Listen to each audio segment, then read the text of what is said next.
your boy Koi. Can I just say how beautiful it is today? Just look at the sky, man, so blue. And just look at the grass. I'm so blessed to be here right now. And I mean it. I'm not just saying this because I'm on camera and I'm trying to be positive. No, I'm not saying this just to be positive. I really do mean it. It's freaking beautiful. You guys wouldn't even believe it. Yeah, I was talking to my dad today at lunchtime and he just randomly told me, I feel so sad for absolutely no reason at all. By the way, we do have these sorts of conversations a lot. My dad and I, we do talk about this stuff a lot. There's no structure to our conversation. We just sort of say whatever that's on our mind, and I feel comfortable around him because of that. As you know, I'm a big introvert, and so is my dad. My mom, however, is the complete opposite. So when my dad said that he feels so sad for absolutely no reason at all, I just straight up told him, go to the doctor. And my sister told him, that's because you're not doing anything. You gotta do something. That's why you're sad. And so she suggested that we go to the casino because her theory is that because my dad, he's here, he's not doing anything, he's an old man, he's not working. That's why he's sad, he's not socializing. So going to the casino, that would cheer him up.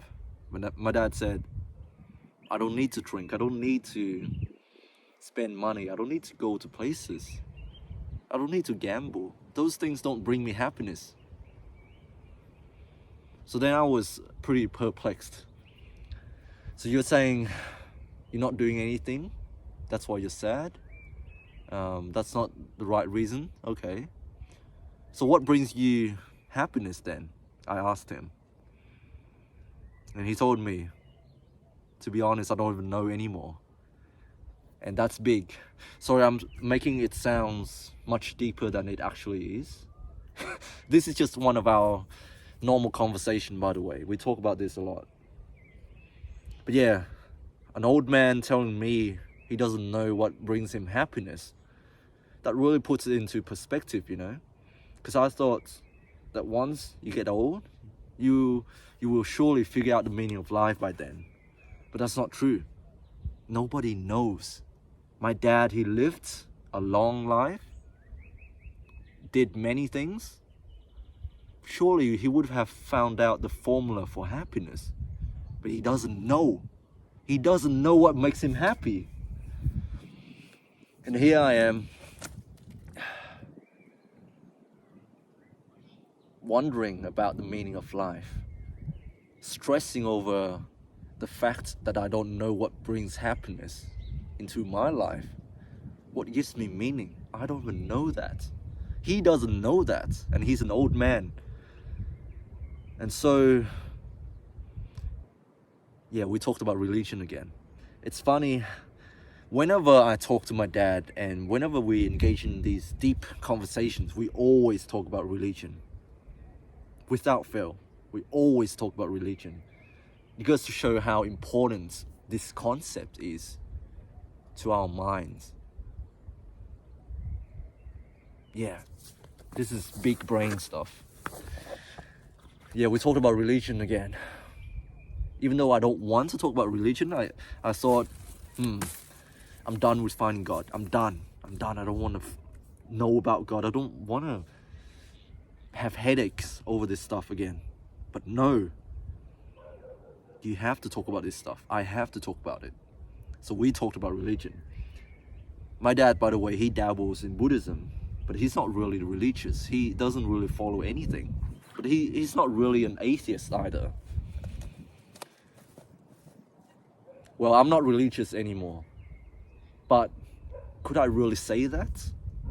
Because I still want to know what this force is, the force that brought us all here today, and what's even is the meaning of all of this.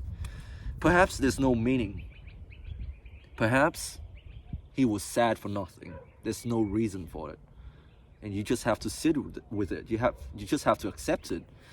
In the same way that sometimes when you do find beauty in places that you wouldn't expect to find beauty, you just gotta allow yourself to be happy, you know.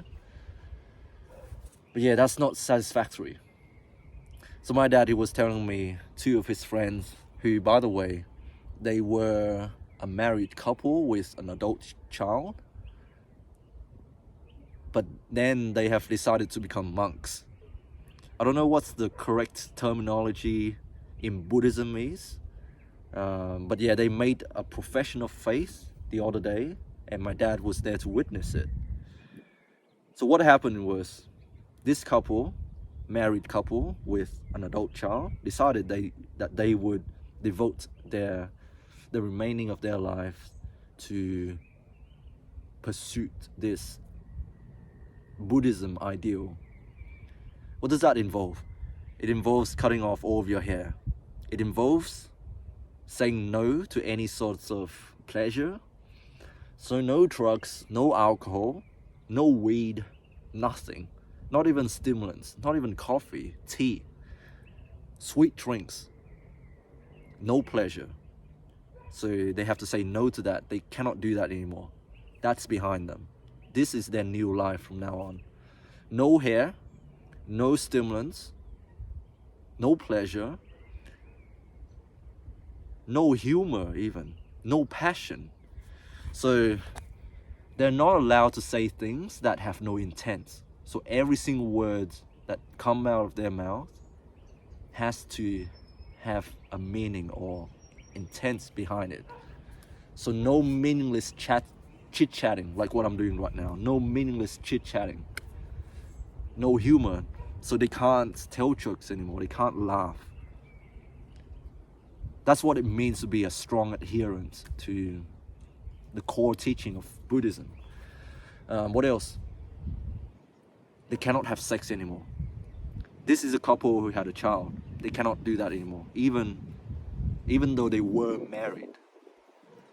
When you take up that vow to become a monk, you cannot have sex anymore. You cannot even ejaculate. A complete denial of your own self. A complete denial of who you used to be, to reach this ideal, to reach their version of heaven, nirvana. No eating meat, no killing, only vegetables from now on. No eating meat whatsoever. Fasting, so no eating after 12 o'clock at midday.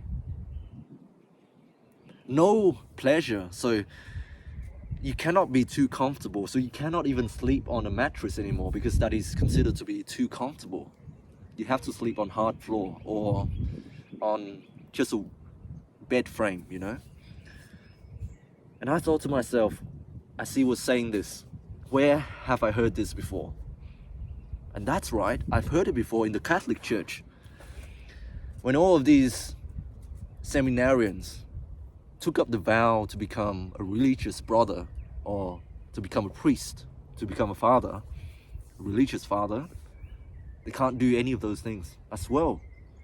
They basically cannot have pleasure anymore. They have to deny themselves.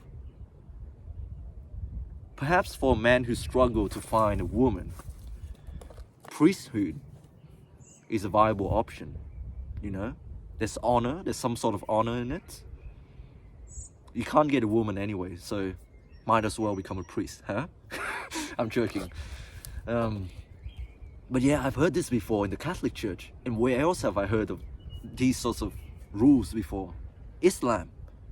You can't eat certain type of food. I know, yeah, there are minor differences here and there, but you also have to fast.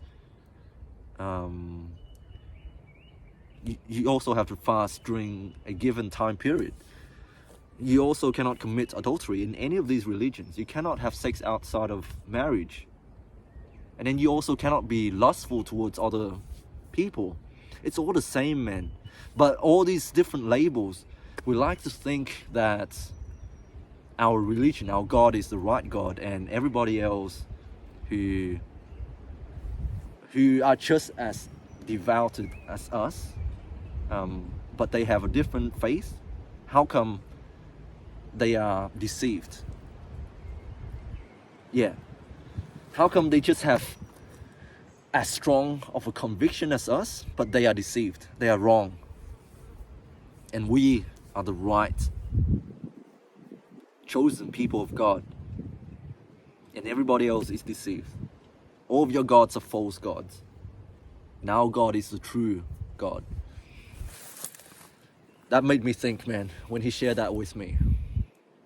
I think about the country America, how diverse it is, how there's so many different cultures, languages, people, different age range in different regions, you know, different ideologies, different affiliations. How come these vast countries of different ideas is able to be united under one identity, being called an American?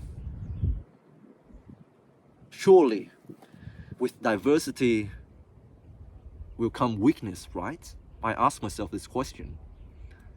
But that's not the case. America is one of the strongest countries in the world. And I know some of you might disagree with me on this and say that they are infighting all the time, but I'm not aware of it. Yeah, sure. But on the whole, America is a strong country and everybody knows that. And how could they unite all of these different ideas together? Like, they know that they are different, but how come they can still call themselves American? There's this shared identity among them all. And I'm thinking to myself, if America can do that, then we as citizens of planet Earth, we have something to learn from them. We do have something to learn from them. And I believe that all of these holy wars and all of this fighting in the world happen because rather than acknowledging our similarities, we look for differences in order to divide us. We cannot live with other people's different ideas. That's why wars happen, because one group wants to take control over the other group. It's even in our DNA. We need diversity. We need diversity. It's even in our DNA. You know, like when you were born, you came from two sets of different DNAs from your mom and your dad. And it's this random assortment of these chromosomes and swapping of DNA. That's what makes you a healthy baby. Because it's written in our DNA. If there's a creator that created us and he gave us this instruction in our DNA to seek out diversity, then it must mean something. That's why you see when inbred couples have babies, they often have these genetic diseases. And that's nature's way of telling us that we need to seek diversity. We need to be open-minded. You know, the Nazi in Germany, they believe that in order to have a strong nation, you need to be homogeneous. Everybody needs to be white, pure blood Aryans with blonde hair and blue eyes. Whether this is true or not, I refuse to believe that this would make a nation a strong nation. You need different ideas. Not so much different ideas, but you need to live with differences. You need to accept people's differences.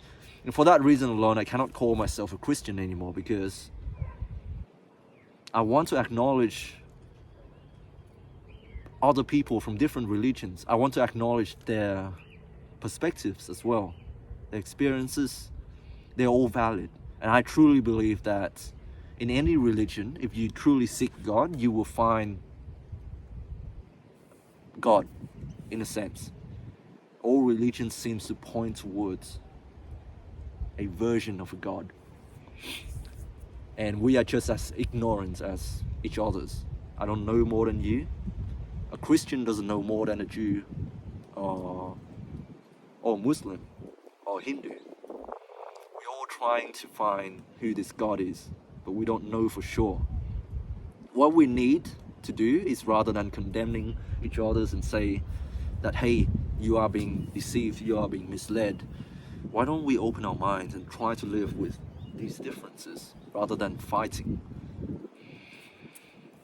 Anyways, that's all I want to say for today. I hope you guys are doing well. Stay strong. God bless. And I'll speak to you very soon. Peace.